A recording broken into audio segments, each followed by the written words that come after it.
નથી આવી પ્રાણ જાય પર વચન ન જાય. મોટા કહે નાનાને કરવું પડે એનું નામ રઘુકુળ કહેવાય. પછી એમાં સવાલ જવાબ ન આવે. રામચંદ્ર પરમાત્મા લક્ષ્મણને કહે છે કે હું તારા ભાભીને મૂકી આવ. પછી લક્ષ્મણે નથી કીધું કે એમનો વાંક શું ગુનો શું, કારણ કે મોટા ભાઈનો હુકમ થઈ ગયો. પછી મૂકવા જવું પડે. અને સીતાજીને કીધું તમે રથમાં બેસી જાઓ, હું તમને મૂકવા આવું. પછી સીતાજીએ નથી કીધું મને શું કામ વનમાં મૂકવા આવું, કારણ કે કાંઈક સત્ય હશે. કહેવાનો મારો અર્થ કાંઈક સત્ય હશે તો જ મારો ત્યાગ કર્યો.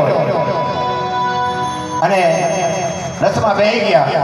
લક્ષ્મણ હાલતો થયો રથ લઈ.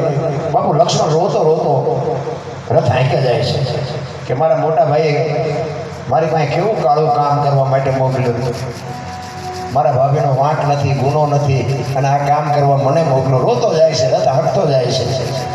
સરયુ નદીના કિનારે આવ્યો ને, સીતાજીએ કીધું લક્ષ્મણ રથને ઊભો રાખ, મારે સરયુ નદીમાં સૂર્ય ભગવાનને જળ ચડાવવું છે અને શરણામત લેવું છે. પછી હું અહીં પાછી આવું ન આવું મને ખબર નથી. અને સૂર્ય ભગવાનને આમ જ્યાં જળ ચડાવે છે ને ત્યાં મેં અયોધ્યા નગરી દેખાડી. તેથી માં ભગવતી સીતાએ અયોધ્યાને હરાપ આપ્યો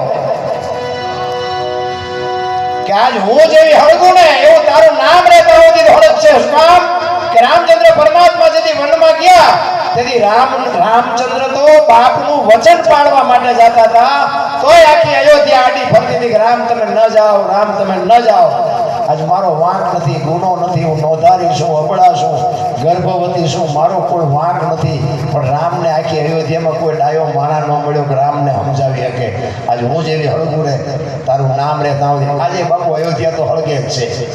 અહીંયા પછી જે હોય એમાં આપણે ઊંડું નથી ઉતરવું.